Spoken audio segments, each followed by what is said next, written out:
ફરી ટ્રોલ થયો આઈપીએલનો આ ખેલાડી। 1 વર્ષ જૂનો કાંડ હજુ ભૂલાવી નથી શક્યા આરસીબીના ફેન્સ। દુલીપ ટ્રોફીમાં રમી રહેલા ઘણા યુવા ખેલાડીઓ ભારતીય ટીમમાં પોતાનું સ્થાન નિશ્ચિત કરવા માટે શ્રેષ્ઠ દેખાવ કરવાનો પ્રયત્ન કરી રહ્યા છે। તેમાં ભારતીય ટીમના એક ખેલાડીનું નામ પણ છે કે જેણે આઈપીએલમાં મોટો કાંડ કર્યો હતો, જેને આરસીબીના ચાહકો 1 વર્ષ પછી પણ ભૂલી શક્યા નથી। આ ખેલાડી છે આવેશ ખાન, કે જેની સામે આરસીબીના ચાહકોએ દુલીપ ટ્રોફીની મેચ દરમિયાન સૂત્રોચ્ચાર કર્યા હતા। આવેશ ખાન 2023ની આઈપીએલ સિઝનમાં ખૂબ જ ચર્ચામાં રહ્યો હતો।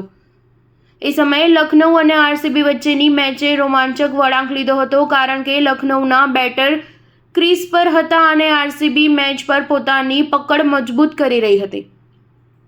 જોકે આ મેચ લખનઉ જીતી ગયું હતું। આ મેચમાં આવેશ ખાને પોતાનું હેલ્મેટ જમીન પર ફેંકીને જીતની ઉજવણી કરી હતી।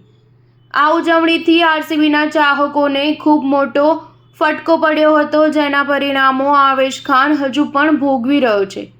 બેંગલુરુમાં ભારત એ અને ભારત બી વચ્ચેની મેચમાં જ્યારે આવેશ ખાન મેદાનમાં આવ્યો ત્યારે ફેન્સ તેને ટ્રોલ કરવા લાગ્યા હતા। તેમની સામે આરસીબીના નારા લગાવવામાં આવ્યા હતા। જોકે આવેશ પર તેની કોઈ અસર જોવા મળી ન હતી। આવેશે ચાહકો સાથે વાત કરી અને તેમને વધુ જોરથી સૂત્રોચ્ચાર કરવા કહ્યું હતું। આ વિડીયો સોશિયલ મીડિયા પર ખૂબ વાયરલ થયો છે। આગામી આઈપીએલ 2025 માટે મેગા ઓક્શન યોજાવાની છે। આ વખતે આવેશ ખાન માટે લખનઉમાં રહેવું ખૂબ મુશ્કેલ લાગી રહ્યું છે। હવે એ જોવાનું રસપ્રદ રહેશે કે આવેશ આગામી સિઝનમાં કઈ ટીમ માટે રમતા જોવા મળે છે। સ્ટાર ન્યૂઝ 7 હંમેશા સચ્ચાઈની સાથે।